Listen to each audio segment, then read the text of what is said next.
إن الحمد لله نحمده ونستعينه ونستغفره ونعوذ بالله من شرور أنفسنا ومن سيئات أعمالنا من يهده الله فلا مضل له ومن يضلل فلا هادي له وأشهد أن لا إله إلا الله وحده لا شريك له وأشهد أن محمدا عبده ورسوله صلى الله تعالى عليه وعلى آله وصحبه وسلم تسليما كثيرا أما بعد فقد قال الإمام البخاري رحمه الله تعالى باب من نكت العود في الماء والطين قال حدثنا مسدد قال حدثنا يحيى عن عثمان بن غياث قال حدثنا أبو عثمان عن أبي موسى أنه كان مع النبي صلى الله عليه وسلم في حائط من حيطان المدينة وفي يد النبي صلى الله عليه وسلم عود يضرب به بين الماء والطين الحديث। সম্মানিত ভাতৃমণ্ডলী, আল্লাহ রাব্বুল আলামিনের প্রশংসা এবং প্রিয় নবী সাল্লাল্লাহু আলাইহি সাল্লামের উপর সালাত ও সালামের পর আজ মঙ্গলবার 29শে শাবান আমরা সন্ধ্যায় শেষ করেই রমজান মোবারকের চাঁদ দেখার সংবাদ পেয়েছি সৌদি আরবে। বলুন আলহামদুলিল্লাহ। আল্লাহ রাব্বুল আলামিন যেন আমাদেরকে এই রমজান মাসকে ভালো কাজে, ভালো কথায়, তার ইবাদত বন্দেগীতে, তার সন্তুষ্টির কথা কাজে লাগাবার তৌফিক দান করেন এবং আল্লাহ রাব্বুল আলামিন তার অসন্তুষ্টির কথা কাজ থেকে আমাদেরকে সব সময় বেঁচে থাকার তৌফিক দান করেন। এই রমজানকে আল্লাহ রাব্বুল আলামিন আমাদের জন্য যেন সার্বিক দিক থেকে বরকতপূর্ণ করেন। পুরো মুসলিম উম্মাহকে আল্লাহ রাব্বুল আলামিন এই রমজান মাসের নেক আমলের ওসিলায় যেন সম্মানিত করেন এবং যারা বিপদগামী, পথভ্রষ্ট, তাদেরকে আল্লাহ হিদায়াত দান করেন। যারা মন্দ তাদেরকে আল্লাহ দূর করেন। এই উম্মার জন্য, ইসলামের জন্য যারা মন্দ তাদেরকে আল্লাহ যেন দূর করেন, আর যারা ইসলামের জন্য, মুসলিম ভাই বোনদের জন্য কল্যাণকর, ভালো, মঙ্গল, আল্লাহ তাদেরকে সম্মানিত করেন, শক্তিশালী করেন। আল্লাহ রাব্বুল আলামিন আপনাদের, আমাদের সকলকে, সকল মুসলিমকে আল্লাহ সৎ নেতৃত্ব দান করেন। অসৎ নেতৃত্ব, অসৎ নেতাদের অনিষ্ট থেকে আল্লাহ হেফাজত করেন। আল্লাহ রাব্বুল আলামিন তাদের কল্যাণ দান করেন এবং তাদের অনিষ্ট থেকে আল্লাহ হেফাজত করেন। আল্লাহুম্মা ইন্না নাসআলুকা খাইরাহুম ওয়া নাউযু বিকা মিন শাররিহিম। এই রমজানুল মুবারক এর সাথে আল্লাহ বহু রমজান আমাদেরকে পাওয়ার তৌফিক দান করেন, সুস্থতার সাথে, ঈমানের সাথে, সততার সাথে। এবং আল্লাহ রাব্বুল আলামিন এই রমজান মুবারকের মাধ্যমে আল্লাহ যেন আমাদের দুনিয়া এবং আখিরাতের সার্বিক কল্যাণ, রহমত, বরকত দান করেন। জাহান্নামের আযাব থেকে আল্লাহ মুক্ত করেন। জান্নাতুল ফিরদৌস আমাদের জন্য অবধারিত করেন। আজকে তাহলে পহেলা রমজান আমাদের শুরু হয়েছে, আর প্রথম তারাবি আপনারা পড়লেন। আমাদের ধারাবাহিক আলোচনা কিতাবুল আদব, শিষ্টাচার বা আচার ব্যবহার, আপনার যে পর্ব চলে আসছে, তার আজকে সর্বশেষ পর্ব, পর্ব নম্বর 28। অল্প কয়েকটি হাদিস রয়েছে এবং কয়েকটি অধ্যায় রয়েছে। ইনশাআল্লাহ তাআলা আমরা অল্প সময়ে শেষ করব। আল্লাহ রাব্বুল আলামিন যেন কবুল করেন। বলছেন ইমাম বুখারী রাহিমাহুল্লাহ এই কিতাবুল আদব, আচার ব্যবহার পর্বের অধ্যায় নম্বর 119-এ বাবু মান নাকাতাল উদা ফিল মাই ওয়াত্তিন। এই অধ্যায় হচ্ছে কোন ব্যক্তি যদি পানি বা কাদায় লাকড়ি, কাঠি দিয়ে, খড়ি দিয়ে খোঁচা দেয় বা আঘাত করে, তো এটি জায়েজ না এটি অসার, ফালতু কাজ? জি, শরীয়তের বিধান কি? কারণ ইসলামে প্রতিটি বিষয়ের হুকুম আহকাম অবশ্য রয়েছে। হয় কাজটি জায়েজ, আর না হলে না জায়েজ, না হয় মাকরুহ। হ্যাঁ, অসার, লঘু, যদি অসার কাজ হয় তো অসার কথা কাজ, সেটি যেহেতু আল্লাহ পছন্দ করেন না, সেজন্য সেটি কমপক্ষে মাকরুহ, অপছন্দ নিয়েছি। ইমাম বুখারী রাহিমাহুল্লাহ এই জন্য অধ্যায় নিয়ে এসেছেন যে মানুষ অনেক সময় বসে থাকে, দেখা যায় বসে আছে, কোনো কিছু চিন্তা করছে। চিন্তা করা অথবা কোনো কিছু নিয়ে ভাবা, ভালোই হোক আর মন্দ হোক, ব্যক্তি জীবন হোক অথবা অন্য কোনো ক্ষেত্রে হোক, পরকাল সম্পর্কে অনেক সময় চিন্তাশীল হতে গিয়েও মানুষের চলাফেরা অথবা কাজকর্ম দেখে বোঝা যায় যে লোকটি চিন্তাশীল। যেমন আমাদের সমাজে আপনারা জানেন যে মানুষ যদি কেউ গালে হাত দিয়ে থাকে, হ্যাঁ, তো কিভাবে মাথায় যদি হাত দিয়ে থাকে, হ্যাঁ, দুশ্চিন্তা আছে, তাই না? যদি আঙ্গুলে কামড় দেয়, হ্যাঁ, আক্ষেপ বুঝায়। তাহলে এগুলি হচ্ছে লক্ষণ। হ্যাঁ, ওই রকমই অনেক সময় বসে আছেন আর হয়তো, হ্যাঁ, মাটি খোঁচাচ্ছেন না, সে হাতের আঙ্গুল দিয়ে হোক অথবা কোনো আপনার হাতে কাঠি আছে, লকড়ি আছে, তা দিয়ে হোক। তো এই ধরনের কাজগুলি মানুষ মাঝে মধ্যে করে থাকে। এটি অসার কাজ নাকি জায়েজ?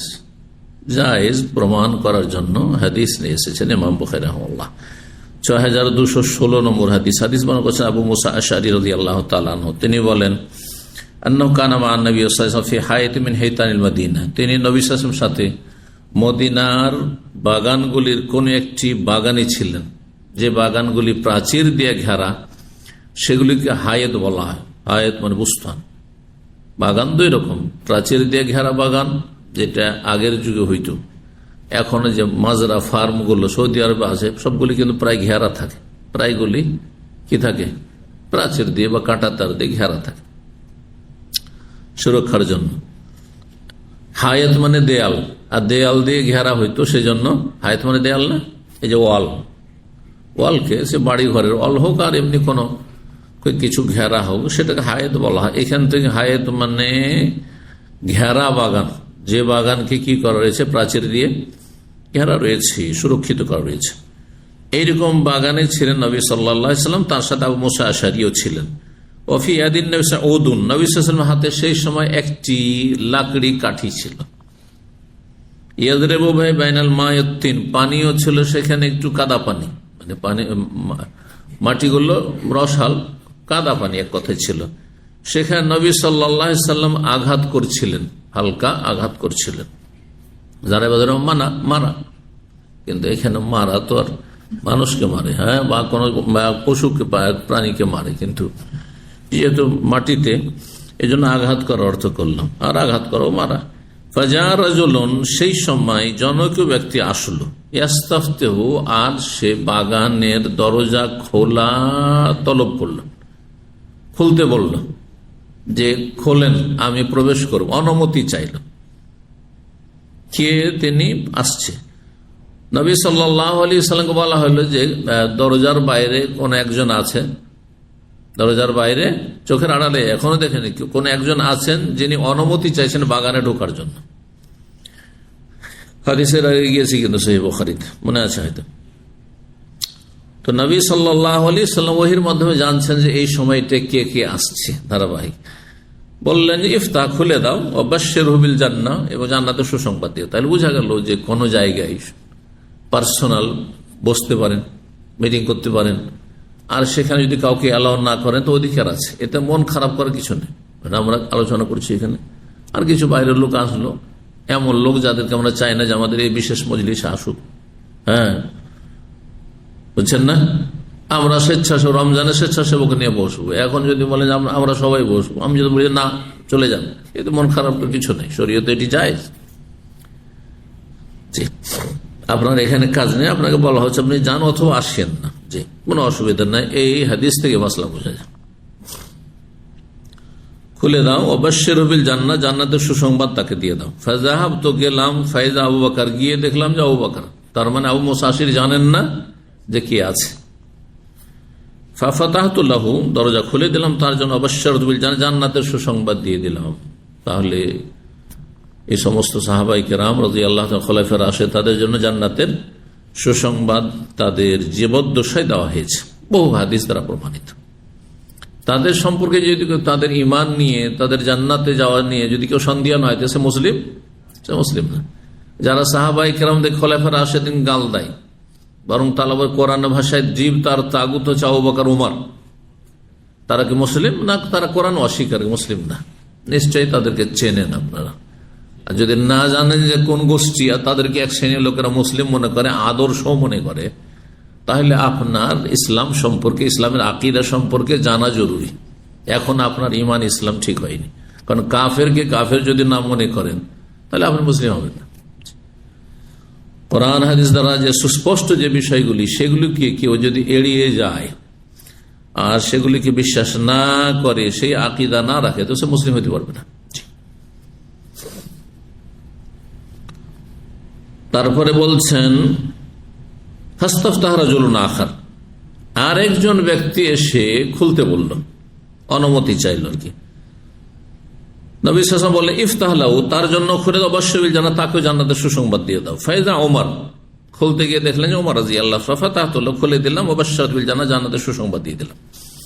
সুম্মা ইফতাফতাহ রাজুলুন আখার, তারপর আরেকজন, একটু পরে, সামান্য কিছু পরেই আরেকজন লোক এসে অনুমতি চাইছেন খোলার, খুলতে বলছেন। ওয়াকানা মুত্তাকিন, সেই সময় নবী সাল্লাল্লাহু আলাইহি ওয়াসাল্লাম হেলাম দিয়েছিলেন কোনো কিছুতে, দেয়ালে হইতে পারে বা কিছুতে। ফাজালাসা, উঠে বসে গেলেন, তার মানে বিষয়টি এখন গুরুত্বপূর্ণ বিষয়। জি, নবী সাল্লাল্লাহু আলাইহি সাল্লামের অবস্থায় পরিবর্তন আসছে, মানে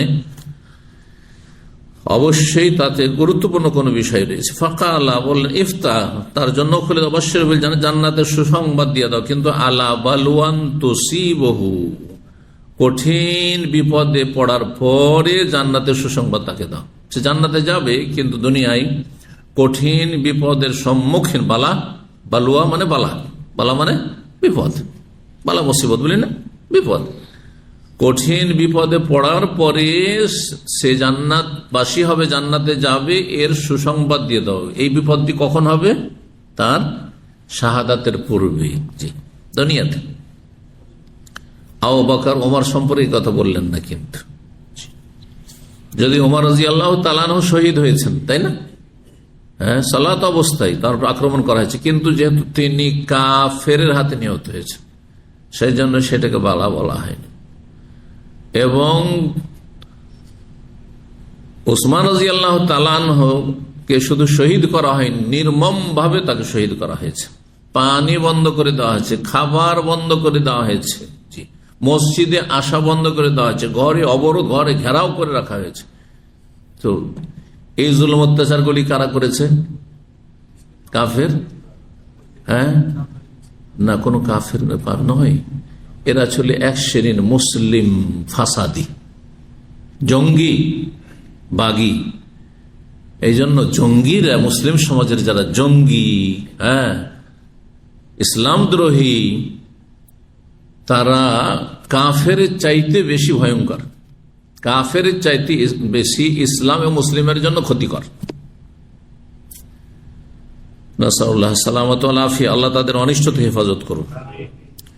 ফাযাহাবতু, গেলাম, বলছেন আল্লাহ বললেন তুসিবহু, বলেছেন আও তাকুন, বালা মুসিবত হবে তার জীবনে, তারপরে তিনি শহীদ হবেন, আর তারপরে জান্নাত তার জন্য রয়েছে। ফাযাহাবতু, গেলাম, ফাইজা উসমান, গিয়ে দেখলাম যে উসমান রাদিয়াল্লাহু তাআলা, আল্লাহু আকবার। ফাফাতাহতু লাহু, তার জন্য দরজা খুললাম, ওয়াবাশশারাতু বিল জান্নাহ, তাকে জান্নাতের সুসংবাদ দিলাম। কিন্তু ফাআখবারতু বিল্লাযী ক্বাল, এই জান্নাতের সুসংবাদের সাথে নবী সাল্লাল্লাহু আলাইহি ওয়াসাল্লাম যে কথাটি বলেছে সেটিও তাকে জানিয়ে দিলাম, যে আপনার জন্য জান্নাতের সুসংবাদ আছে, কিন্তু বালা মুসিবতের বিপদের সম্মুখীন হওয়ার পরে আপনার জন্য জান্নাতের সুসংবাদ। আল্লাহ কি বললেন? উসমান রাদিয়াল্লাহু তাআলা, তাকদীরের ফয়সালা আছে, আছে, হবে। আল্লাহুল মুস্তাআন, আল্লাহুল মুস্তাআন।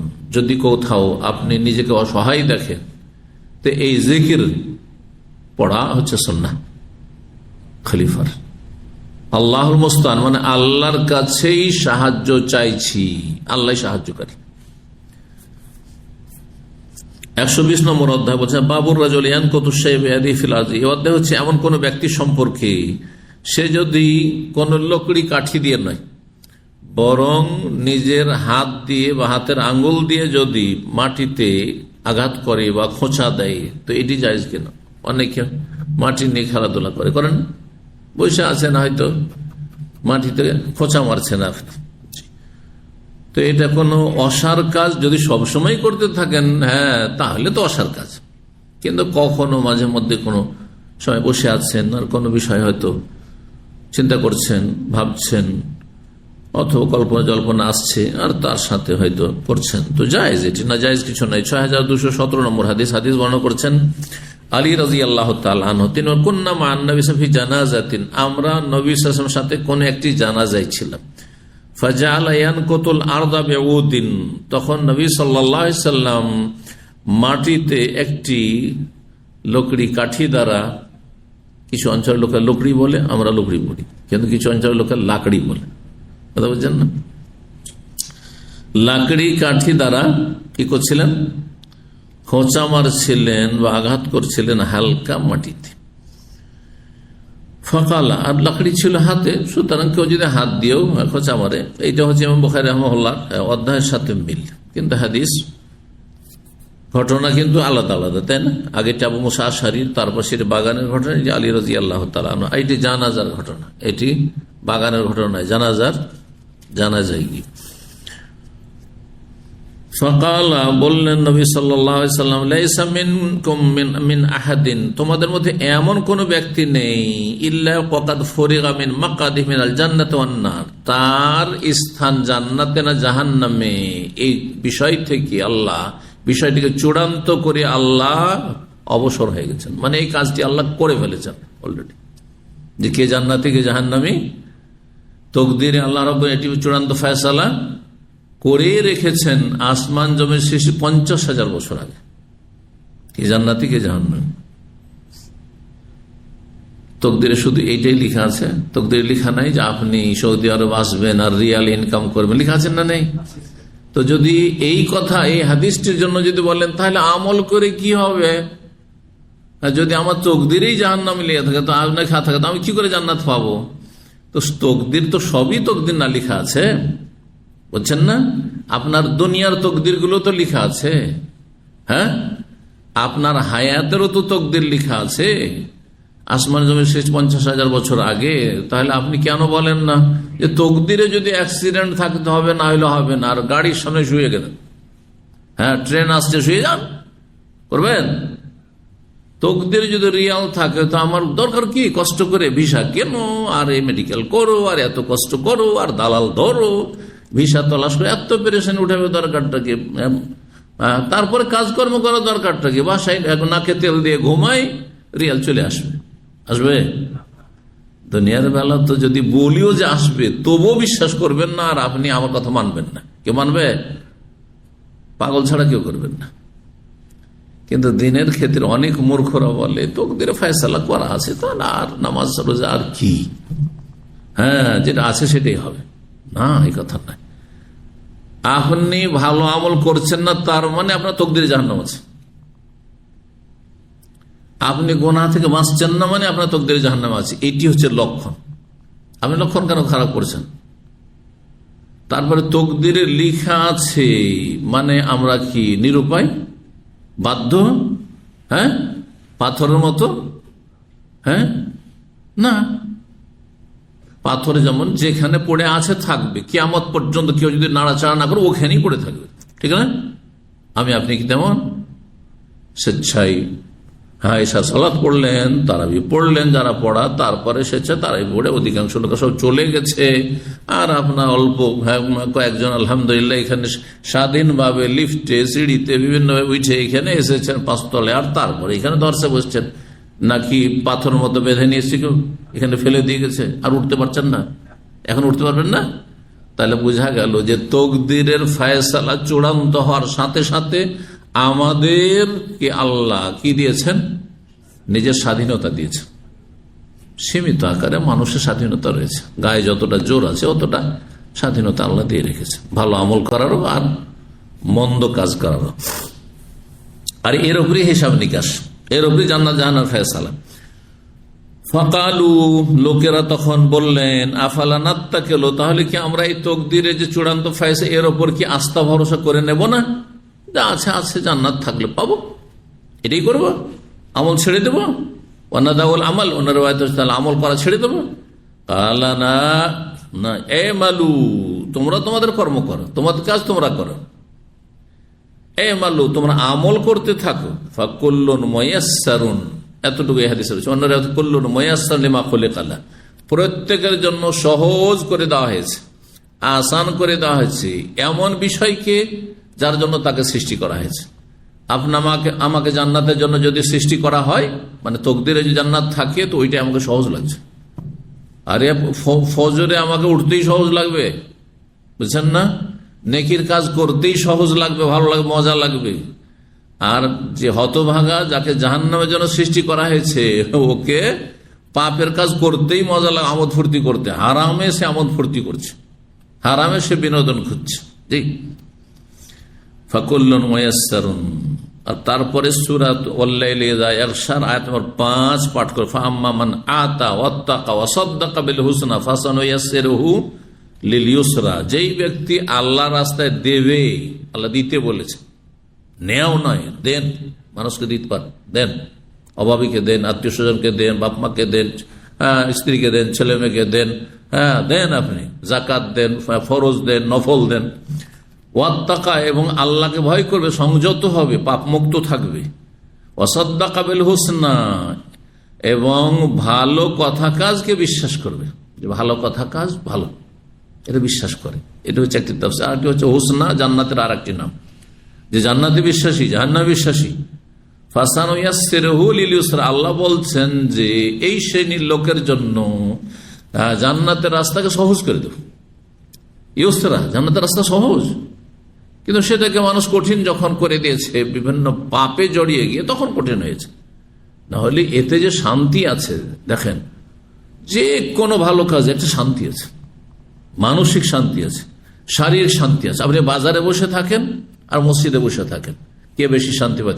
আপনি নিজের জীবনে 1 ঘন্টা মসজিদে বসেন আর 1 ঘন্টা বাজারে বসেন, কোন সময় বেশি শান্তি পেয়েছেন? যারা মনে করে যে বাজারে বসে থাকলে বেহায়া বেপর্দা নারীদেরকে দেখতে পাওয়া, তাতে শান্তি, আরো অশান্তি বাড়বে, আরো অশান্তি বাড়বে। হ্যাঁ, যে দেখে তো আর মন ভরলো না, হ্যাঁ, দেখার পরে আরো স্টেপ আছে, ওইগুলো থেকে যখন বঞ্চিত থাকলেন, তখন আপনাকে এই চিন্তা চেতনা তখন কষ্ট দেবে, যে হায় রে, মন তো ভরলো না। বুঝতে পারছেন না? জি, কেউ মদ খেয়ে, গাঁজা, হিরোইন খেয়ে শান্তি পেয়েছে? কেউ শান্তি পায়নি, কিন্তু আল্লাহকে স্মরণ করে শান্তি পেয়েছে, যে আমার সাথে মহাশক্তিধর আল কাউইউল আজিজ, যাকে কেউ হারাইতে পারেন না, যাকে পরাজিত করতে পারেন না, যিনি রক্ষা করলে কেউ আমার কিছু করতে পারবেন না, তিনি আমার সাথে আছেন। আল্লাহু আকবার। ফাসানুয়াসসিরুহু লিল ইউসরা, সহজ পথকে আমি তার জন্য সহজ করে দেব। 121 নম্বর অধ্যায় হচ্ছে বাবু তাকবীর ওয়া তাসবিহ ইনদা তা'জ্জুব। অধ্যায় হচ্ছে আশ্চর্য হলে তাকবীর পাঠ করা বা তাসবিহ পাঠ করা। হ্যাঁ, কোনো বিস্ময়কর বিষয় যদি হয়, অবাক হয়েছেন, আল্লাহু আকবার, সুবহানাল্লাহ, হ্যাঁ, এটি বলা সুন্নাত, দুটোই বলা সুন্নাত। আল্লাহু আকবার বলেন অথবা সুবহানাল্লাহ বলেন, কিন্তু আশ্চর্যের বিষয় হইতে হবে, এখন আমাদের দেশে বেদাতি মাহফিলগুলিতে শিরক কুফরির ওয়াজ হয় কেরামতির নামে। এই অমুক পীরে কিবলার এই কেরামতি, সেই কেরামত কি, আর সুবহানাল্লাহ সুবহানাল্লাহ, এটা মূর্খ, গণ্ড, কথা বুঝতে পারছেন না? আশ্চর্য হওয়ার বিষয় হইতে হবে। হ্যাঁ, সত্য কথার ওপর আশ্চর্যজনক বিষয়, আর সত্য কথা, কোরআন এবং হাদিসের কথা, অথবা নিঃসন্দেহে সেটি সত্য। আল্লাহর ওলি হওয়ার জন্য বৈশিষ্ট্য জড়িয়েছে, ঈমান এবং তাকওয়া, সেগুলি তাদের মধ্যে ছিল।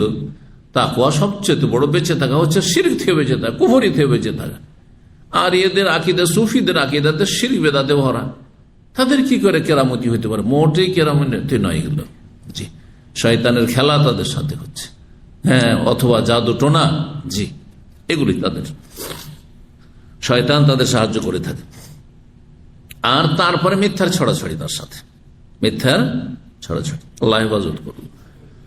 আশ্চর্য হওয়ার বিষয় যেখানে সেখানে কেউ যদি তাকবীর পাঠ করে, আল্লাহু আকবার বলে বা সুবহানাল্লাহ বলে, সেটা শরীয়ত সম্মত, সুন্নাহ দ্বারা প্রমাণিত।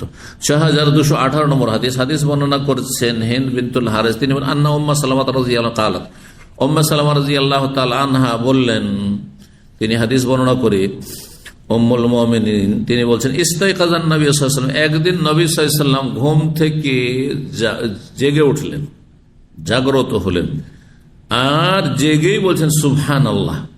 হ্যাঁ, আপনি একদিন আশ্চর্য স্বপ্ন দেখেছেন, তার অবাক করা স্বপ্ন দেখেছেন, আর ঘুম ভাঙার পরে বলছেন সুবহানাল্লাহ, বলতে পারেন,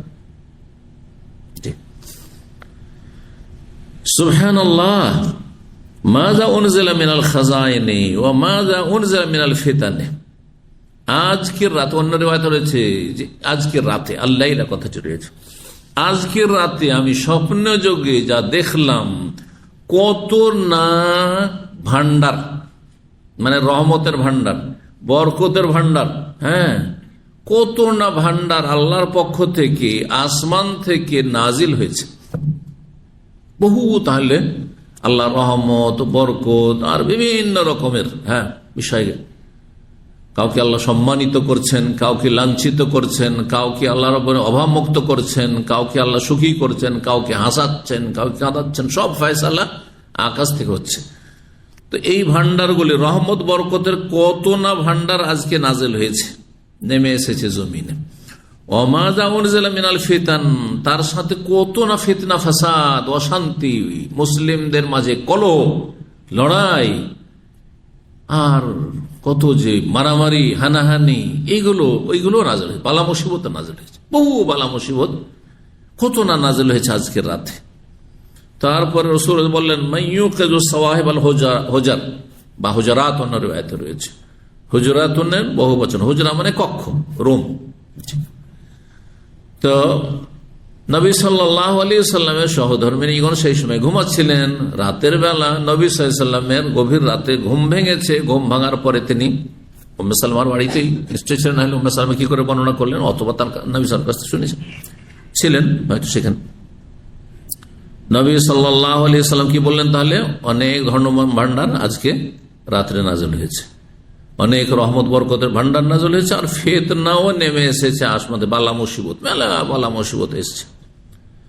ভবিষ্যতে যে বালা মুসিবত গুলি আসতে যাচ্ছে সেদিকে ইঙ্গিত করেছেন নবী সাল্লাল্লাহু আলাইহি ওয়াসাল্লাম। মুসলিমদের মাঝে যে কলহ শুরু হয়েছে, জি, আলী রাদিয়াল্লাহু তাআলা আনহু, মুআবিয়া রাদিয়াল্লাহু তাআলা, আর তারপর যে জুলম অত্যাচার গুলি বিভিন্ন, তার আগে ওমর রাদিয়াল্লাহু শহীদ হয়ে যাওয়া, ওসমান রাদিয়াল্লাহু শহীদ হওয়া, আলী রাদিয়াল্লাহু তাআলা খারিজি জঙ্গিদের হাতে শহীদ হওয়া, হোসেন রাদিয়াল্লাহু শহীদ হওয়া, হাসান রাদিয়াল্লাহু তাকে 20 দিয়ে মেরে শহীদ হওয়া, আর তারপরে আপোষের যে লড়াই বিবাদ আর চলতে আছে, আর বাড়তে আছে, কত যে বালা মুসিবত নাজিল হয়েছে। এই ভবিষ্যৎবাণীর কথা নবী সাল্লাল্লাহু আলাইহি সাল্লাম বললেন, তাহলে ওহীর মাধ্যমে জেনেছেন। এই সময় যখন আল্লাহর অনেক ভান্ডার নাজিল হচ্ছে যেগুলি আমাদের প্রয়োজন, আর অনেক বালা মুসিবত নাজিল হচ্ছে, তাহলে সেগুলোতে আল্লাহর কাছে আশ্রয় চাইতে হবে। তাহলে এই সময় ঘুমিয়ে থাকলে হবে, কি করতে হবে? আল্লাহর কাছে দোয়া করতে হবে। সেই জন্য, আর দোয়ার জন্য উত্তম অবস্থা হচ্ছে সালাত, নামাজ পড়া, তাহাজ্জুদ পড়া ফরজের পরে। তাই বলছে মাইয়ুকিযু সাওয়াহিব আল হুজার, এই কক্ষে বা এই ঘরে যে মহিলারা ঘুমিয়ে রয়েছে তাদেরকে কে জাগাবে? এদেরকে জাগিয়ে দাও, এরা তাহাজ্জুদ পড়ুক, এরা দোয়া করুক রবের কাছে, যাতে বালা মুসিবত থেকে আল্লাহ হেফাজতে রাখেন। জি, মাইয়ুকিযু সাওয়াহিব আল হুজার, সাওয়াহিব সাহেবাতুনের বহুবচন। ঘরে অবস্থানকারী মহিলাদের কে জাগিয়ে দেবে? উদ্দেশ্য ছিল আজওয়াজাহ, নবী সহধর্মিনীদের কথা, তাদের কথা বলছেন, যাদের কেউ জাগিয়ে দেয়, হাত্তা ইউসাল্লিয়ান, যাতে করে তারা সালাত আদায় করে। কেন? এমন একটা সময় আসছে, দুনিয়া শেষ হয়ে যাবে, আর তারপর আখিরাত আল্লাহর সামনে হাজির হইতে হবে। দুনিয়া থেকে বেশি যদি নেকির সম্বল না নিয়ে যেতে পারেন, আখিরাতে আমলবিহীন অবস্থায় আল্লাহর সামনে খালি হাতে উঠতে হবে। আর তখন আল্লাহ রাব্বুল আলামিনের আযাবে তখন আপতিত হবে, আযাব এসে আপতিত হবে, আযাবের সম্মুখীন হইতে হবে। বলছে রুব্বা কাসিয়াতিন ফিদ দুনিয়া, কারণ দুনিয়ায় বহু বস্ত্র পরিধানকারিণী, বস্ত্র পরিহিতা, দুনিয়াতে পার্থিব জগতে বহু বস্ত্র পরিহিতা মহিলারা, যারা দুনিয়াতে কাপড়ের অভাব ছিল না, ভালো ভালো তার কাপড় ছিল, অনেক কাপড় ছিল, সুন্দর সুন্দর কাপড় ছিল, কিন্তু আরিয়াতিন ফিল আখিরা, পরকালে তারা বিবস্ত্র হবে। বিবস্ত্র হবে মানে আমলবিহীন হবে। বস্ত্র বলে এখানে আমলকে উদ্দেশ্য করা হয়েছে। এখন দুনিয়াতে যারা রাজকীয় জীবন যাপন করছে, তাদের আমল যদি সাথ না দেয়, ফরজ ওয়াজিব নেই, হ্যাঁ, আর হারাম নাজাইজ থেকে বাঁচে না, পাপে ডুবে আছে, পাপের জীবন তাদের। এই কয়েকদিনের দামি দামি বস্ত্র আর অলংকার আর সাজগোজ এগুলো কোন কাজে আসবে? আর ইয়াতুন ফিল আখিরা, পরকালে উলঙ্গ হয়ে আল্লাহর সামনে উঠতে হবে। তার মানে আমলবিহীন খালি হাতে উঠতে হবে, আর সেখানে জাহান্নামে যেতে হবে। এখানে সুবহানাল্লাহ বলেছেন নবী সাল্লাল্লাহু আলাইহি ওয়াসাল্লাম। ওমর রাদিয়াল্লাহু তাআলা আরেকটি হাদিস বর্ণনা করেন, তার থেকে বর্ণনা করেছেন ইবনে আব্বাস, কুলতু লিন-নবী, আমি নবী সাল্লাল্লাহু আলাইহি ওয়াসাল্লামকে বললাম, ওমর বলছেন, তাল্লাকতা নিসাআকা, যখন নবী সাল্লাল্লাহু আলাইহি ওয়াসাল্লাম বিবিদের ওপর কোনো বিষয়ে অসন্তুষ্ট হয়ে কি করেছিলেন, ইলা করেছিলেন, 1 মাসের জন্য কসম করেছে 1 মাস ওদের ঘরে যাব না, আর বিশেষ একটি কক্ষে নবী সাল্লাল্লাহু আলাইহি ওয়াসাল্লাম অবস্থান করছিলেন। ইলার ঘটনা এর আগে আলোচনায় এসছে, ধারাবাহিক আলোচনায়। তো ইলার বরং ইলার মাসলাও এসেছে, কারণ কিতাবুত তালাকের সাথেই সম্পর্কিত হচ্ছে ইলা। তো আমরা নিকাহ, বিয়ে, তালাক এগুলো আলোচনা করেছি, তখন ইলার পর্ব ছিল। তো নবী সাল্লাল্লাহু আলাইহি ওয়াসাল্লামের এই খবর পেলেন, কিন্তু গুজব কি হয়েছিল যে নবী সাল্লাল্লাহু আলাইহি ওয়াসাল্লাম স্ত্রীদেরকে কি করেছেন, তালাক দিয়ে দিয়েছেন। ওমর রাদিয়াল্লাহু তাআলা তো একেবারে পেরেশান হয়ে গেছেন যে তাহলে আমার মেয়েকে তালাক দিয়েছে, কোন রকম করে বিয়ে দিতে পারলাম, আর আমার মেয়ে তো অন্যদের মেয়ের মতো এত সুন্দরীও না, আর বয়সিকা, বিধবা, আর এই যদি হয়তো কি অবস্থাটা হইল। ছুটে এসেছেন, আর আসার পরে নবী সাল্লাল্লাহু আলাইহি ওয়াসাল্লামের সাথে কথা বলে বলছে, তাল্লাকতা নিসা ইয়া রাসূলুল্লাহ, আপনি কি আপনার বিবিদেরকে তালাক দিয়ে দিয়েছেন? নবী সাল্লাল্লাহু কি বলেছেন, লা, না। তখন অবাক হয়ে বলেছিলেন কে? ওমর রাদিয়াল্লাহু তাআলা। আল্লাহু আকবার, আল্লাহু আকবার।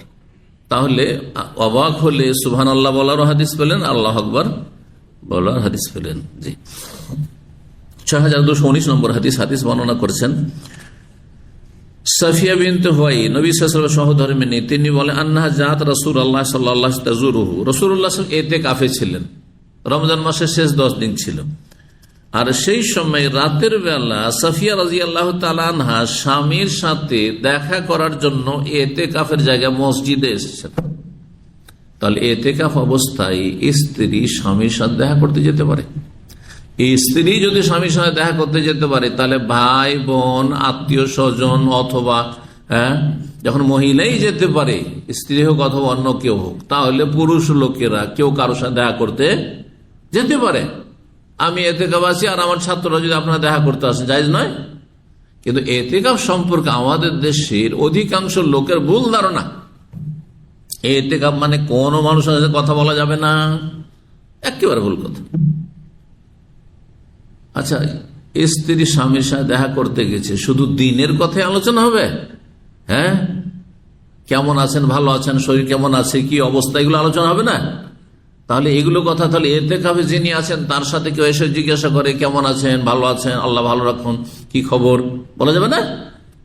ব্যবসা বাণিজ্যের গল্প করা যাবে না। ব্যবসা বাণিজ্যের গল্প করবেন, ওই আপনার মাঠে জমি জায়গা কৃষি কাজের গল্প করবেন, এগুলো চলবেন না। ডিউটির গল্প করবেন, এগুলো ঠিক নয়। কিন্তু শরীর স্বাস্থ্য ইত্যাদি এগুলো দুনিয়া গল্প করতে পারেন, কোনো অসুবিধা নেই। বলছেন যে দেখা সাক্ষাতের জন্য আসলেন সাফিয়া রাদিয়াল্লাহু তাআলা আনহা, ওয়া হুয়া মুতাকিফ ফিল মাসজিদ, সেই সময় নবী সাল্লাল্লাহু আলাইহি ওয়াসাল্লাম ইতিকাফ অবস্থায় ছিলেন। ফিল আশিল গাওয়াবির মিন রমাদান, রমজান মাসের শেষ, গাওয়াবের মানে বাওয়াকিব, মানে অবশিষ্ট, শেষ অবশিষ্ট কি থাকে, শেষ দিকটা না অবশিষ্ট থাকে, শেষ দশকে, অবশিষ্ট দশকে রমজানের মানে শেষ দশকে। আর শেষ দশকে ইতিকাফ করে হচ্ছে সুন্নাহ, বাকি জায়েজ সবসময়। প্রথম দশকে ইতিকাফ করতে পারেন, গোটা মাস ইতিকাফ করতে পারেন, গোটা বছরে যে কোনো সময় ইতিকাফ করতে পারেন। ইতিকাফ 3 রকম। ইতিকাফের বিস্তারিত আলোচনা করেছি ইতিকাফের পর্ব যখন গিয়েছে। ফরজ ইতিকাফ, সুন্নত ইতিকাফ, আর নফল মুস্তাহাব ইতিকাফ। উত্তম সুন্নত ইতিকাফ হচ্ছে রমজানের শেষ 10 দিনে, কিন্তু আপনি গোটা বছরে যে কোনো সময় ইতিকাফ করতে পারেন, এটা হচ্ছে নফল ইতিকাফ, সেটাও সওয়াবের কাজ। বোঝা গেছে না? একেবারে সংসার ত্যাগী হয়ে গোটা বছর করা যাবে না। যাদের কাঁধে দায়িত্ব রয়েছে, স্ত্রী আছে, ছেলে মেয়ে আছে, সবকে ছেড়ে দিয়ে চিল্লা পার্টির মতো আপনি গোটা বছর ইতিকাফ শুরু করুন, চলবে না? মোটেই জায়েজ নয়। তো আপনার আগে দায়িত্ব, আপনার ডিউটি আছে, সৌদি আরবে চাকরি করতে আসছেন, আর আপনি এখানে ইতিকাফ শুরু করে, চলবে না? রোজগার করতে হবে। কিন্তু আপনি 10 দিন করেন, 10 দিনের ছুটি হলে 10 দিন করেন। রমজান মাসের শেষ দশক ছিল। ফাতাহাদ্দাসাত ইনদাহু সাআতান, তারপরে সাফিয়া রাদিয়াল্লাহু আনহা এসে নবী সাল্লাল্লাহু আলাইহি ওয়াসাল্লামের কাছে বেশ কিছুক্ষণ কথা। সেই যুগে 60 মিনিটের হইতো না, আজকাল মানে 1 ঘন্টা, 1 ঘন্টা মানে 60 মিনিট, কিন্তু তখন এটা ধারণা ছিল, কিন্তু আনুমানিক ছিল এরকম। সেটা 15 মিনিট কমপক্ষে, আধা ঘন্টা বা 1 ঘন্টা হইতে পারে, বেশি হইতে পারে। বেশ কিছুক্ষণ এখানে সাআতুন মানে বেশ কিছুক্ষণ তার কাছে এসে গল্প করলেন। মিনাল এশা পরে রাতে, সুম্মা কামাত তানকালিবু, তারপরে ফিরে যাওয়ার জন্য উঠলেন, যে চলে যায়, ঘরে যায়। ফাকামা মাহা, নবী সাল্লাল্লাহু আলাইহি ওয়াসাল্লাম তার সাথে উঠলেন, কি করার জন্য? ইয়াকলিবুহা, বাড়ি পর্যন্ত একটু এগিয়ে দেওয়ার জন্য। সুবহানাল্লাহ, ইতিকাফের জায়গা থেকে মসজিদের বাইরে গিয়ে, রাস্তায় গিয়ে, স্ত্রী একাই যাবে রাতের অন্ধকারে, রাতে যায় একটু এগিয়ে দিয়ে আসে, জি যাচ্ছেন। তাহলে থেকে অবস্থায় এতগুলি ছাড় আছে।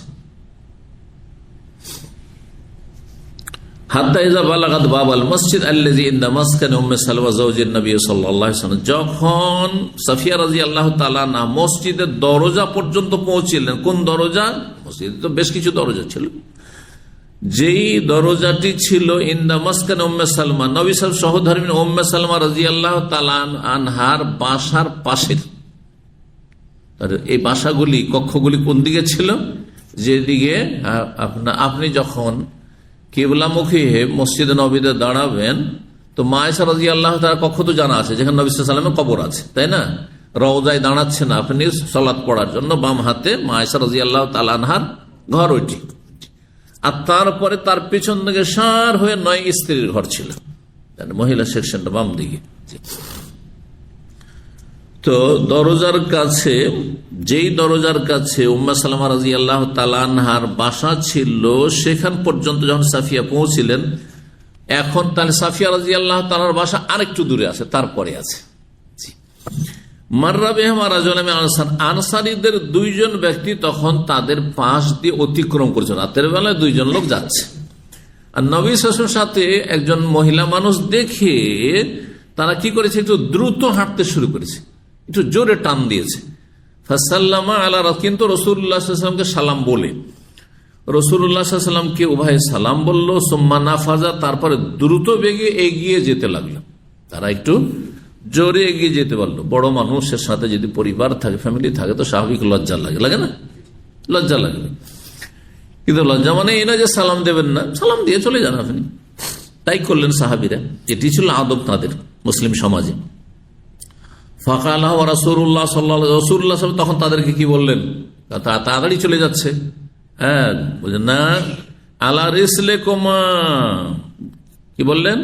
আলা রিসলিকুমা, দাঁড়াও, হ্যাঁ দাঁড়াও, শোনো, তোমরা শুনে যাও কথা। তোমরা এটা ভেবে নিও না যে কি আছে না আছে, কল্পনা জল্পনা শুরু না হয়ে যায়। যদি এটা অনেক দূরের ব্যাপারে কল্পনা করা, তাই না? তারপরেও শয়তান সবসময় সুযোগ নিয়ে আছে, শয়তান সবসময় সুযোগ নিয়ে আছে। আর সেই যুগে যদি নবী সাল্লাল্লাহু আলাইহি ওয়াসাল্লাম এত সতর্কতা অবলম্বন করেন, আজকের যুগে কত সতর্কতা অবলম্বন করা উচিত। রাতের অন্ধকারে একজন মসজিদের ইমাম, একজন মাদ্রাসার শিক্ষক, একজন আলেম দেশে যদি রাতের অন্ধকারে একজন মহিলা সাথে গল্প করছে রাস্তার পাশে, অথবা মাদ্রাসার গেটের বাইরে গল্প করছে, তো অধিকাংশ লোক এই কথা ভাবে না যে তার স্ত্রী হইতে পারে, বা তার মেয়ে হইতে পারে, তার বোন হইতে পারে। এরই এত রাতে কার সাথে গল্প করছে, হ্যাঁ তাই না?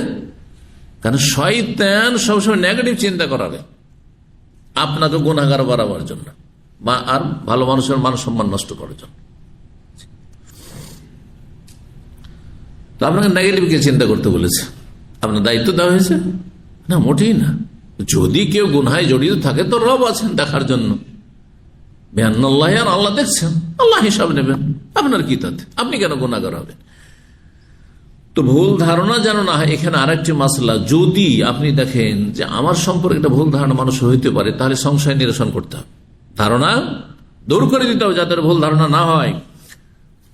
রাসূলুল্লাহ সাল্লাল্লাহু আলাইহি ওয়াসাল্লাম বললেন, থামো, দাঁড়াও, ইন্নাহা হিয়া সাফিয়া বিনতু হুয়াই, ইনি কিন্তু সাফিয়া বিনতে হুয়াইয়ের কন্যা সাফিয়া আমার সহধর্মিনী।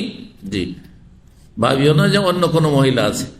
কালা, তখন ওই দুই আনসারি সাহেব বলে, সুবহানাল্লাহ ইয়া রাসূলুল্লাহ, সুবহানাল্লাহ কি বলেন আপনার সম্পর্কে, আশ্চর্য হওয়ার বিষয় না? জি, তো অবাক হলে সুবহানাল্লাহ বলা এই হাদিস দ্বারা প্রমাণিত হল। ও কাবর আলাইহি মা কান, নবী সাল্লাল্লাহু আলাইহি ওয়াসাল্লামের এই কথাটি তাদের জন্য বড়ই অনেক বড় বিষয় হয়ে গেল যে নবী সাল্লাল্লাহু আলাইহি ওয়াসাল্লাম এই ধরনের কথা আমাদের বলছেন। এটা কি হইতে পারে যে নবী সম্পর্কে আমরা কুধারণা করব? অন্য কেউ হয় সেটা ভিন্ন বিষয়, হয়তো। কাল নবী সাল্লাল্লাহু আলাইহি ওয়াসাল্লাম বলছেন, হ্যাঁ, ভুল ধারণা মানুষের হইতেই পারে, এই জন্য সংশয়ের তোমাদের নিরসন করছি। ইন্না শাইতান ইয়াজরি মিন ইবনে আদম মাবলাগাদ দাম, অন্য riwayate মাজরাদ দাম, শয়তান আদম সন্তানের রক্তের সাথে চলাফেরা করে, শিরায় উপশে রক্তের সাথে চলাফেরা করতে পারে। এই জন্য মহিলাদের ইস্তেহাজা যে হয়, অতিরিক্ত ব্লিডিং, মাসিকের পরে মাসকে মাস ব্লিডিং হয়, সেখানে বলা হয়েছে শয়তানের আঘাত, শয়তানের আঘাত। তো শয়তান বাইরে থেকে কোথায় আঘাত করে? শয়তান রক্তের সাথে চলাফেরা করছে, শিরা উপশিরায় চলাফেরা করছে, তো শয়তান তো ভিতরে আঘাত করতে পারে। জি, এই ক্ষমতা এই যে জিন শয়তানকে দেওয়া হয়েছে। ওয়াইন্নি খাসিত, আমি আশঙ্কা করলাম, আন ইয়াকযিফা ফি কুলুবিকুমা, অন্য riwayat আন ইয়াকযিফা ফি কুলুবিকা শাররান, তোমাদের উভয়ের অন্তরে শয়তান কোন মন্দ কথা যেন নিক্ষেপ না করে দেয়। ব্যাপারটা কি? অবশ্যই কল্পনা জল্পনা শুরু করলে কে ছিল, চিন্তারই বিষয়। আসলে তো চিন্তা করা উচিত। আর কি মানুষ এরকম করে? জি না, কখনো না। যার বাহ্যিক কোন স্পষ্ট বড় খারাপ কিছু প্রমাণ নেই, তার সম্পর্কে সবসময় সুধারণা রাখতাম। কিন্তু যাকে জানেন যে সে লুচ্চা টাইপের, চরিত্রহীন, এর আগেও নারী কেলেঙ্কারিতে ধরা পড়েছে, তখন তার সম্পর্কে তখন চিন্তা করা যেতে পারে যে হইতেও পারে। বোঝা গেছে না? আর এমনিতে আসল জানছেন যে লোক ভালো, অথবা জানেন না, ভালো না মন্দ জানেন না, বাহ্যিক দৃষ্টিতে ভালো মানুষ, 5 ওয়াক্ত নামাজ পড়ে, ওর অত গভীর থেকে জানেন না, কিন্তু 5 ওয়াক্ত সালাত পড়ে, আর আল্লাহকে ডাকে, আর এলিম শিখে, আর তার সম্পর্কে আপনার খারাপ ধারণা করার কি আছে? ভালো। 122 নম্বর অধ্যায় বাবুন নাহি আনিল খাসফি, এই অধ্যায় হচ্ছে ঢিল ছোঁড়া বা পাথর ছোঁড়া সম্পর্কে। খাসফ মানে ছোট ছোট পাথর ছোঁড়া, ছোট ছোট কঙ্কর কেউ যদি নিক্ষেপ করে, তার অনেক পাথরে, আরব দেশ তো পাথরের দেশ, ছোট ছোট পাথর আছে, এদিকে একবার মারছেন, ওইদিকে মারছেন, এরকম করাটা যদি বিনা কাজে করেন তো এটা ঠিক নয়, কারণ এতে লাভ নেই, ক্ষতি বেশি, লাভ নেই, ক্ষতি বেশি। 6220 নম্বর হাদিস, এই জন্য নবী সাল্লাল্লাহু আলাইহি ওয়াসাল্লাম নিষেধ করেছেন। আব্দুল্লাহ বিন মুগাফফাল মুজানি রাদিয়াল্লাহু তাআলা বর্ণনা করেছেন, তিনি নাহান নাফস আনিল খাসফি, রাসূলুল্লাহ সাল্লাল্লাহু আলাইহি ওয়াসাল্লাম নিষেধ করেছেন কঙ্কর নিক্ষেপ করতে। কঙ্কর হোক অথবা ঢিলা হোক, ছুটতে বিনা কাজে, কিন্তু প্রয়োজনে করা যাবে না।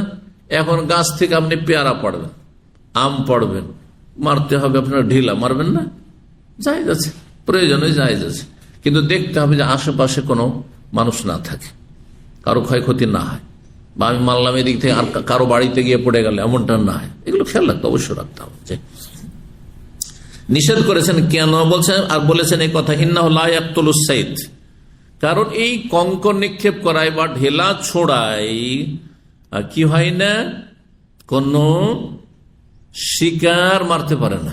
আপনি ছোট ছোট কঙ্কর দিয়ে মারবেন, একটা পাখিও মারতে পারবেন না, একটা খরগোশ মারতে মরবে, কিছু হবে না, তাহলে আপনার শিকার করা হইল না। আপনি কোন শিকারকেও মারতে পারলেন না। ওয়ালা ইয়ানকাউল আদু, আর দুশ্মনকে আপনি আঘাত করতে পারলেন না। কি হবে? আপনার ছোট ছোট পাথর, ছোট ছোট ঢিলাতে দুশ্মন প্রতিহত হবে? দুশ্মনে কিচ্ছু হবে না। ওয়ালা ইয়ানকাউল আদু, দুশ্মনকে বা শত্রুকে আহত করতে পারবেন না।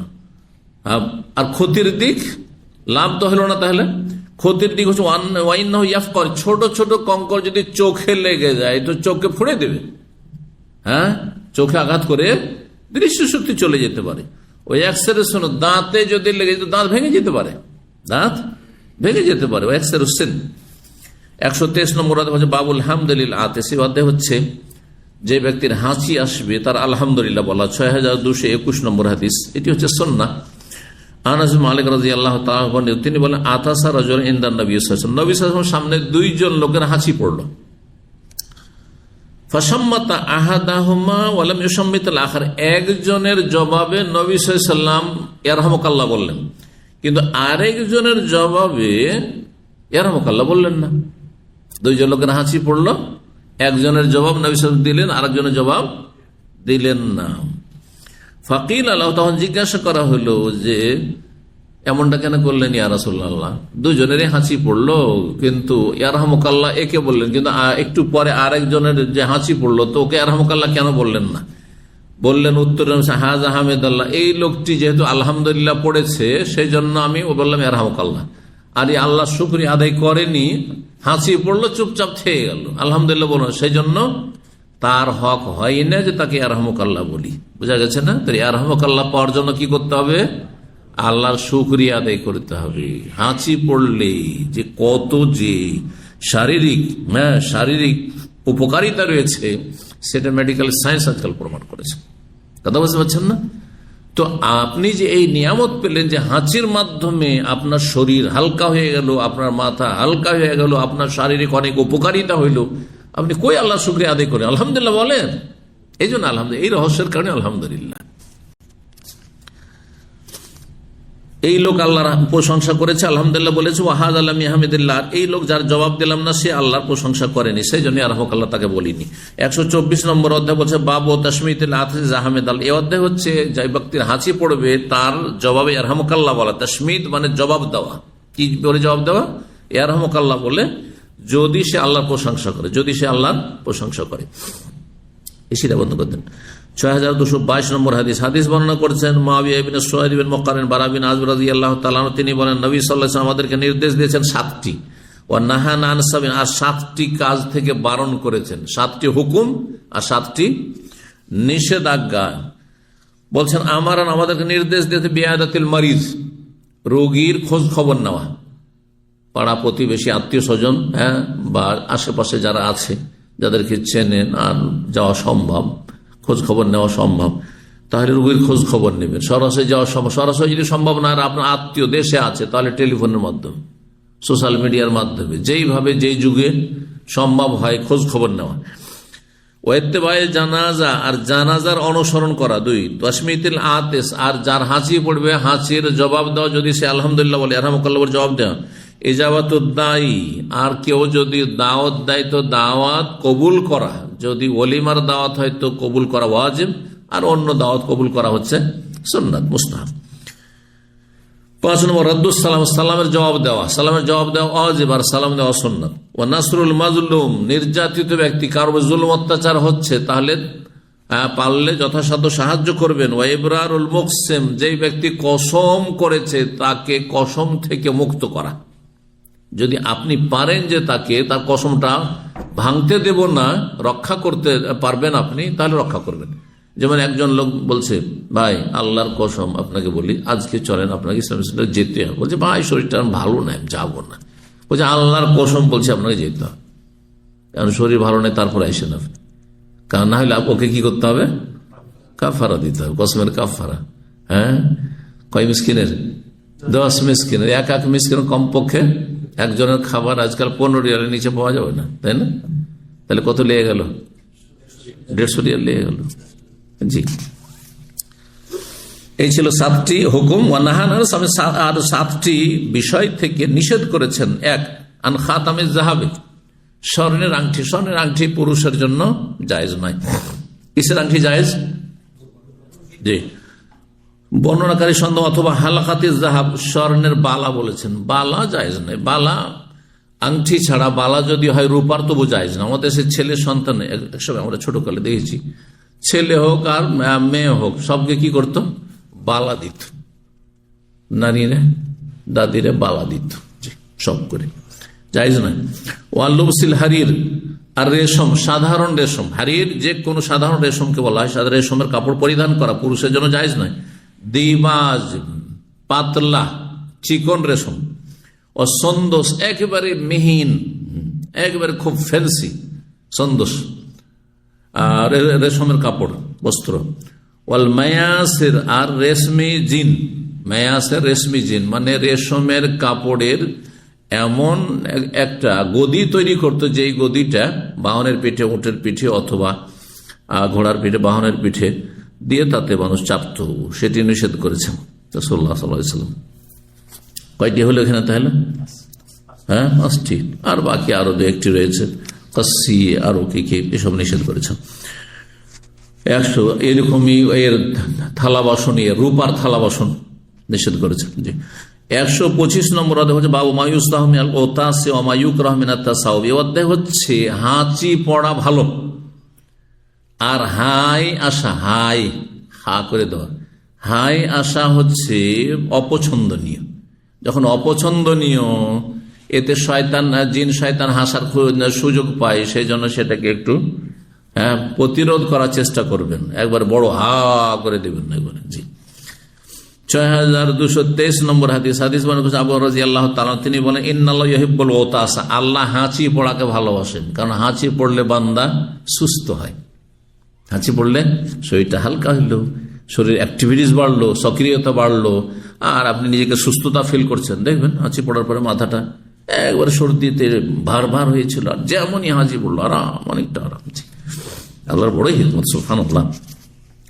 ওয়াকরাহুত তাসাউব, এবং আল্লাহ রাব্বুল আলামিন অপছন্দ করেন হাই আসা।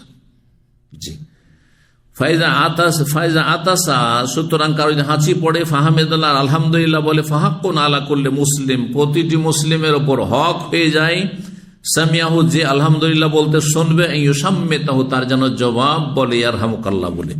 ও আম্মা তাসাউব, পক্ষান্তর হাই আসা, ফাইন্নামা হুয়া মিনাশ শাইতানি, শয়তানের পক্ষ থেকে। কারণ হাই আসা তার মানে একে ঝিমাচ্ছে, ঘুম চাচ্ছে, আর এ অলসতা চলে এসছে। হাই আসা মানে অলসতা চলে এসছে আপনার। ফালিয়ারুদ্দুহু মাস্তা, যথাসাধ্য সেটাকে রোধ করবে, যথাসাধ্য হাইকে কি করবে? রোধ করবে মুখ চেপে। ফাইজা কালা হা, যখন হাই আসে আর বড় করে যদি হা করে দেয়, তো দাহিকা মিনহু শয়তান, শয়তান দেখে তখন হাসে, আরে দেখ দেখ দেখ হা করে দিচ্ছে। কথা বুঝতে পারছেন না? শয়তানকে হাসার সুযোগ দেবেন না। 126 নম্বর আছে বাবুন আতাসা কাইফা ইউসাম্মাত। এবারে হচ্ছে যখন হাঁচি পড়বে, তো হাঁচির উত্তর কি ভাষা দিয়ে দেবেন? এখন পর্যন্ত কিন্তু ভাষাটি হাদিসে আসেনি, আমি বললাম শুধু, তাই না? ইয়ারহামুকাল্লাহ একজন হলে, যদি বহু বচন হয়, অনেক কয়েকজন একসাথে হাঁচি পড়েছে, একসাথে যাও ইয়ারহামুকুমুল্লাহ বলতে পারেন। 6224 নম্বর হাদিস, আবু রাদিয়াল্লাহু তাআলা আনহু তিনি বলেন, নবী সাল্লাল্লাহু আলাইহি ওয়াসাল্লাম বলেছেন, ইযা আতাসা আহাদুকুম, যখন তোমাদের কারো হাঁচি আসবে, ফালিয়াকুল, যেন বলে আলহামদুলিল্লাহ, ওয়ালিয়াকুল লাহু আখুহু, তার ভাই, মানে সে মজলিসে যারা শুনছে আছে, আওসা তার সঙ্গী বলবে ইয়ারহামুকাল্লাহ, আল্লাহ তোমার উপর রহম করুন। ফায়জা কাল ইয়ারহামুকাল্লাহ, যখন ইয়ারহামুকাল্লাহ বলবে, তখন যেই ব্যক্তির হাঁচি পড়েছে সে বলবে ইয়াহদিকুমুল্লাহ ওয়া ইউসলিহু বালাকুম, আল্লাহ আপনাদেরকে হেদায়েত করুন এবং আল্লাহ আপনাদের অবস্থা সুন্দর করে দিন। জি। 127 নম্বর ওয়াদা হচ্ছে বাবুন, ওয়াদা হচ্ছে লা ইউসাম্মাতুল আতিস ইযা লাম ইয়াহমাদিল্লাহ, যদি আল্লাহর প্রশংসা না, আলহামদুলিল্লাহ না বলে, তাহলে যেই ব্যক্তির হাঁচি আসলো তার জবাবে কিছু বলবেন না আপনি, তবে তাকে সুন্নতের উপর আমল করার জন্য স্মরণ করে দিতে পারেন। এটি দাওয়ার কাজ। হ্যাঁ, একজন লোক, আপনার স্ত্রী, আপনার ছেলে মেয়ে, অথবা কোনো মহিলা আছে, তার স্বামী হাঁচি পড়লো আর চুপচাপ খেয়ে গেল, সাথী সঙ্গীরা আছে, হাঁচি পড়লো চুপচাপ খেয়ে গেল। আমাদের দেশের মানুষরা এরকমই করে বেশিরভাগ। অথবা মনে মনে বলে নিল, আরে মনে মনে বললে আমি জানবো কি করে যে আপনি আলহামদুলিল্লাহ বললেন, তো আরহামুকাল্লাহ বলি আমি? তাহলে বোঝা গেল যে মনে মনে বললে সুন্নাত আদায় হবে না, একটু শুনিয়ে বলতে হবে। আশেপাশের লোক কি বলতে হবে? আলহামদুলিল্লাহ। জি, আলহামদুলিল্লাহ। তো বলছেন 6225 নম্বর হাদিস বর্ণনা করছেন আনাস রাদিয়াল্লাহু তাআলা, তিনি বলেন, আতাসা রাজুল ইনদান নবী, নবী সাল্লাল্লাহু আলাইহি ওয়াসাল্লামের সামনে দুইজন লোকের হাঁচি পড়লো, ফাসাম্মাত আহাদুহুম, একজনের জবাব দিলেন, আরেকজনের জবাব দিলেন না। তখন একজন লোক বলে, ইয়া রাসূলুল্লাহ সাম্মাত হাযা, এই লোকের জবাবে আপনি ইয়ারহামুকাল্লাহ বললেন, ওয়ালাম তুসাম্মিতনি, না ওই লোকই যেই লোকের জবাবে ইয়ারহামুকাল্লাহ বললেন না নবী সাল্লাল্লাহু আলাইহি সাল্লাম, মানে হাঁচি পড়াই। তো সেই ব্যক্তি বলছে, আমার কেন জবাবে আপনি ইয়ারহামুকাল্লাহ বললেন, আমাকে কেন দোয়া দিলেন না? কালা, তখন যেমন ইন্না হাযা হামিদাল্লাহ, এই লোক যার জবাব দিলাম ইয়ারহামুকাল্লাহ বলে, ও তো আলহামদুলিল্লাহ বলেছে, ওয়ালাম তাহমাদিল্লাহ, কিন্তু তুমি তো আলহামদুলিল্লাহ বলো নাই, তুমি তো আলহামদুলিল্লাহ বলো নাই। জি, 128 নম্বর অধ্যায় হচ্ছে বাবুন ইযা তাসাফা লিয়াযা ইয়াদাহু আলা ফিহি, যখন কারো হাই তুলবে, যখন কেউ হাই তুলবে, কেউ হাই তুলবে অথবা কারো হাই আসবে, ফালিয়াযা ইয়াদাহু আলা ফিহি, যেন হাত কোথায় রাখে, মুখে রাখবেন, সে এইভাবে রাখেন বা এইভাবে রাখেন, যেভাবে রাখবেন আপনার সুবিধা। 128 নম্বর অধ্যায় 6226 নম্বর হাদিস বর্ণনা করছেন আবু হুরায়রা রাদিয়াল্লাহু তাআলা আনহু। এটি হচ্ছে সর্বশেষ হাদিস আজকে। নবী সাল্লাল্লাহু আলাইহি ওয়াসাল্লাম বলেন, ইন্নাল্লাহা ইউহিব্বুল গুতাসা, আল্লাহ হাঁচিকে পছন্দ করেন। ভালোবাসেন মানে পছন্দ করেন, কারণ বান্দা এতে সক্রিয় হয়, সতেজ হয়। আর আল্লাহ লেজি মানুষকে পছন্দ করেন না, অলসকে পছন্দ করেন না। যার মধ্যে যত বেশি অ্যাক্টিভিটিস থাকবে সেই ব্যক্তি হয় আল্লাহর ইবাদত বন্দেগীতে সক্রিয় থাকবে, আর না হলে গঠনমূলক কাজে, নিজের সংসারের কাজে, নিজের হালাল রুজি তলাশ করার ক্ষেত্রে, মেহনত পরিশ্রম করার ক্ষেত্রে, মানুষের উপকার পরোপকারী হওয়ার ক্ষেত্রে সে সক্রিয় হবে। আর অলস মানুষ দ্বারা না আল্লাহর হক আদায় করা হয়, না মানুষের হক আদায় করা হয়। বুঝতে পারছেন না? এই জন্য আল্লাহ হাঁচিকে ভালোবাসেন। এবং আল্লাহ রাব্বুল্লাহ অপছন্দ করেন হাই আশাকে, যে কারো হাই আসুক, কারণ সেটি হচ্ছে অলসতার লক্ষণ। আর অলসতা এসছে মানে এই লোক এখন চায় ঘুমাতে, এই লোক দ্বারা আর এলেম শিখা হবে না, দার্সে বসে আছে আর হাই আসছে, তার মানে এই আর কিছু শুনছে না। হ্যাঁ, এইরকমই কেউ সলাতে আছে, সলাতের পরে জিকির আজকার, একজন জিকির আজকার করছে কিন্তু অলসতার সাথে, আর একজন জিকির আজকার করছে সক্রিয় হয়ে। অনেকে সালাম ফেরার পরে চোখ বন্ধ করে দেন, ঘুমায়, জিমাচ্ছ না। এই জিকির ফায়দা কি হবে? জিকির আপনার আসল অন্তর থেকে হইতে হবে, আর জবানে সেটা উচ্চারিত হবে, তাহলে না আপনার জীবনে ওর প্রতিফলিত হবে, তার তাসির হবে। তো বলছেন যে আল্লাহ রাব্বুল আলামিন হাইকে অপছন্দ করেন। ফাইদা আতাসা আহাদুকুম ওয়া হামিদাল্লাহ, সুতরাং তোমাদের যে কারো যদি হাঁচি পড়ে ও হামিদাল্লাহর আলহামদুলিল্লাহ বলে, কান হাক্কান আলা কুল্লি মুসলিমিন সামিয়াহু, তাহলে এমন প্রতিটি মুসলিমের ওপর তার হক হয়ে যায় যে শুনবে, যেই মুসলিম শুনবে যে আলহামদুলিল্লাহ এই লোকটি বলল হাঁচি পড়াই, কি হক হয়? আইয়াকুল আল্লাহু, তাকে সম্বোধন করে বলবে ইয়ারহামুকাল্লাহ, আপনার ওপর আল্লাহ কি করুন? রহম করুন। আচ্ছা, আপনার উপর রহম করুন, এটা সব সময় বলা চলবে না বিশেষ কোন সময় বলা যাবে না? সালাতের ভিতরে মানুষকে সম্বোধন করলে সালাত নষ্ট হয়ে যাবে। আলহামদুলিল্লাহ বলতে তো অসুবিধা নেই, কারণ আল্লাহর প্রশংসা করে এখানে কাউকে আপনি সম্বোধন করেননি।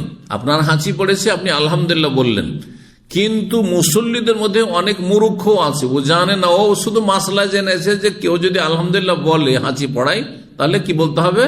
ইয়ারহামুকাল্লাহ। ও জানে না যে ইয়ারহামুকাল্লাহ বলে আমার নামাজটা নষ্ট হয়ে যাবে। তাহলে আপনাকে ওখানে জোরে শুনিয়ে বলা যাবে না। এই জন্য আমাদের যদি সালাতের ভিতরে হাঁচি পড়ে তো আমরা কি করি? মনে মনে বলি, মনে মনে বলি। এটা সালাতের বাইরে হলে অবশ্যই মনে মনে বলবো না, কারণ তখন শোনাইতে হবে আপনাদেরকে, বুঝছেন না? এই ভুল করবেন না।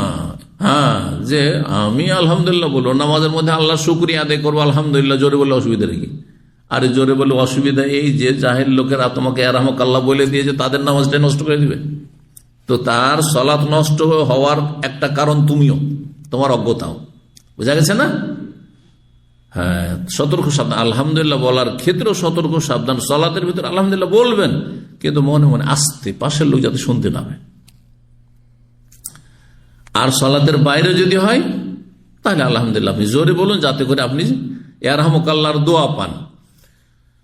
আর ইয়ারহামুকাল্লাহ যখন বলবে তখন আপনি ইয়াহদিকুমুল্লাহ বলবেন, বা ইয়াহদিক আল্লাহ বলতে পারেন, অন্য হাদিসে রয়েছে, বা ইউসলিহ বালাকুম বলবেন। জি, তো ইয়ারহামুকাল্লাহ মানে আল্লাহ তোমার উপর রহম করুন। তোমার ওপর কার সাথে কথা বলছেন? তাহলে ওই লোকের সাথে সম্বোধন করে কথা বলছেন, আল্লাহর সাথে নয়। আর সলাতের ভিতরে যদি কোনো মানুষের সাথে কথা হয়ে যায় তাহলে সলাত নষ্ট হয়ে যাবে। জি, এখান থেকে আরেকটা মশলা শুনে রাখেন। সালাত অবস্থায় ধরেন আপনার এমার্জেন্সি কল চলে এসছে। অনেকে এমন আছেন যে তার মালিক, বস অথবা তার ম্যানেজার, সুপারভাইজার জালেম, টেলিফোন দিচ্ছে, এমার্জেন্সি টেলিফোনের পর টেলিফোন দিচ্ছে। ওই সময় যদি রিসিভ না করেন তো অসন্তুষ্ট হয়ে যাও। হ্যাঁ, সালাতে আরো 5-7 মিনিট সময় লাগবে। তাহলে কি করবেন আপনি? মাসলা শুনে রাখেন। এর আগে বলেছি, কারো জানা আছে মাসলা? কি করবেন? ফোনটা রিসিভ করে বলবেন সুবহানাল্লাহ। কি বলবেন? সুবহানাল্লাহ। সে যদি শরীয়ত সম্পর্কে জ্ঞানী হয় তাহলে বুঝে নিবে যে সালাতে আছে। বোঝা গেছে? স্বামী গেটে এসছে আর স্ত্রী সালাত শুরু করেছে, ফরজ সালাত। সুন্নাত হলে তো ছেড়ে দিতে হবে। আর কলিং বেল টিপেই চলে যাচ্ছে। তারপরে কলিং বেলও যখন গেট খুলছে না তখন কল দেওয়া শুরু করেছে। এখন ও যদি নামাজ শেষ করব তারপরে কল রিসিভ করব, তো আর ঢুই গিয়ে বুঝা সোজা না। হ্যাঁ, অধিকাংশ মূর্খ এসে একেবারে শুরু করে দিবে, তাই না? তো এই ক্ষেত্রে কি করে উঠিয়ে বলবে সুবহানাল্লাহ। হাদিসে রয়েছে পুরুষদের ক্ষেত্রে যদি সালাত অবস্থায় এমন কোন পরিস্থিতি হয় তাই ফালিয়ুসাব্বিহির রিজাল ওয়ালিয়ুসাফফিকিন নিসা, পুরুষরা তাসবিহ পড়বে আর মহিলার জন্য যেহেতু আওয়াজ যত বাইরে না শুনে তো সেই ক্ষেত্রে তালি বাজাবে। তো এই করবে, কিন্তু এটা দিয়ে যদি শুনতে পায় তাহলে, না হলে সুবহানাল্লাহ বলেও তাকে জ্ঞাত করা যায়, কারণ আল্লাহ জিকির হয়ে গেল। সেটা কি হয়ে গেল? আল্লাহর জিকির হইল। তো সালাতের অবস্থায় আল্লাহকে স্মরণ করতে কোনো অসুবিধা নেই। এমন আলহামদুলিল্লাহ বলেন, সুবহানাল্লাহ বলেন, আল্লাহু আকবার বলেন, সালাত অবস্থায় কোনো অসুবিধা নেই। কিন্তু ইয়ারহামুকাল্লাহ মানুষের সাথে কথা হয়ে গেল, ইয়াহদিকুমুল্লাহ মানুষের সাথে। মানে একজন লোক ইয়ারহামুকাল্লাহ বলে দিল, মাসলা জেনেছে শুধু এতটুকু ব্যাস, যে হাঁচি পড়লে আলহামদুলিল্লাহ, আর হাঁচির জবাবে ইয়ারহামুকাল্লাহ আর এক লোক বলে দিল অজ্ঞতায় নামাজের অবস্থায়। এ ভাবলো যে ইয়ারহামুকাল্লাহ যখন বললো তো আমিও ইয়াহদিকুমুল্লাহ বলে দিই, তাহলে কি হয়ে গেল? সবগুলির নামাজ গেল, এরও গেল ওরও গেল, সব নামাজ বাতিল। বুঝা গেছে? মানুষের সাথে কথা হয়ে গেল। বলছেন পক্ষান্তর হাই উঠা বা হাই তোলা এটি শয়তানের পক্ষ থেকে। শয়তান মুমিন বান্দাকে অলস করে, ভারী করে দেয়। সুতরাং তোমাদের কারো যদি হাই আসে ফালিয়ারুদ্দাহু মাস্তা, যথাসাধ্য সেটাকে রোধ করবে।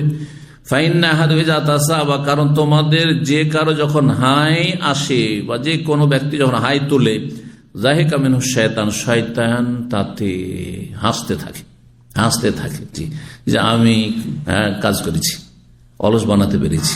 জি, আল্লাহ রাব্বুল যারা উপকারী জ্ঞান দান করেন, নেক আমলে তৌফিক দান করেন, গুনাহ খাতা আল্লাহ মাফ করেন, এবং আল্লাহ রাব্বুল আমাদের ফরজ নফল যেন কবুল করেন। সমস্ত হারাম নাজায়েজ অপছন্দনীয় কথা কাজ থেকে আল্লাহ আমাদের বেঁচে থাকার তৌফিক দান করেন। রব্বুল আলামিন এই মাহে রমজান 1447 হিজরিতে আল্লাহ যেন তার সন্তুষ্টি আমাদেরকে দান করেন এবং জান্নাতুল ফিরদৌস দান করেন, জাহান্নামের আযাব থেকে রক্ষা করেন। আল্লাহ রব্বুল আমাদের আপনজন, প্রিয়জন, ভাই বোন, আত্মীয় স্বজন, মুসলিম ভাই বোন সকলকে আল্লাহ যেন ভালো রাখেন। যারা মুসলিম সমাজের পথভ্রষ্ট পাপী আল্লাহ তাদেরকে হেদায়েত দান করেন। যারা ভালো মানুষ তাদের দিন দুনিয়ায় আল্লাহ যেন আরো বেশি অফুরন্ত বরকত দান করেন। সুবহান রাব্বিকা রাব্বিল ইজ্জাতি আম্মা ইয়াসিফুন ওয়া সালামুন আলাল মুরসালিন ওয়ালহামদুলিল্লাহি রাব্বিল আলামিন।